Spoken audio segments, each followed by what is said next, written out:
লুকমান হাকিম তার ছেলেকে আদর করে কাছে টেনে সুন্দর করে বুঝিয়ে বললেন, ইয়া বুনাইয়া বৎস, হে বেটা, আদরের সন্তান, কলিজার টুকরা, কখনো কোনোদিন শিরিক করো না। শিরিক হলো সবচেয়ে বড় অপরাধ।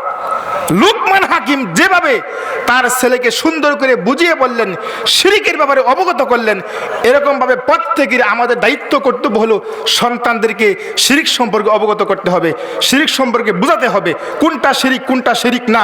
কবর পূজা, মাজার পূজা শিরিক, কবরে মোমবাতি জ্বালানো শিরিক, কবরের কাছে বসে বসে কোরআন তেলাওয়াত করা এগুলো শিরিক, কবরের কাছে কবরে সাজদা করা, কবরে মাথা নত করা, পীরের দরবারে যাওয়া, মরা বাবার দরবারে যাওয়া, জিন্দা বাবার দরবারে যাওয়া, সন্তান সম্পদ চাওয়া, খাসি নিয়ে যাওয়া, মুরুগ নিয়ে যাওয়া, এগুলি কি শিরক।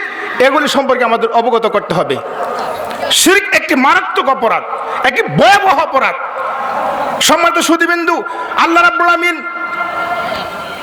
কুরআনুল কারীমের 4 নম্বর সূরা সূরা নিসা 48 নম্বর আয়াতে আল্লাহ বলেন, ইন্নাল্লাহা লা ইয়াগফিরু আন ইউশরাকা বিহি ওয়া ইয়াগফিরু মা দুনা যালিকা লিমান ইয়াশা। আল্লাহ রাব্বুল আমিন বলেন, নিশ্চয়ই আল্লাহ রাব্বুল আমিন শিরকের গুনাহ ক্ষমা করেন না, শিরকের গুনাহ মাফ করেন না। ওয়া ইয়াগফিরু মা দুনা যালিকা লিমান ইয়াশা। আল্লাহ রাব্বুল আমিন অন্য যে কোনো গুনাহ আল্লাহ মাফ করে দেন। জোরে কোন সুবহানাল্লাহ। কোন ব্যক্তি শিরিক করছে, কবরে সাজদা করছে, মৃত বাবার দরবারে সাজদা করছে, মরা বাবার দরবারে সাজদা করছে, পীরের পায়ে সাজদা করছে, এই গুনাহ যদি এই গুনাহ করে কেউ কবরে যায়, মারা যায়, এই গুনাহ কি মাফ হবে? মাফ হবে না। কিন্তু দমটা আছে, নিঃশ্বাস এখনো আছে, এখনো মারা যান নাই।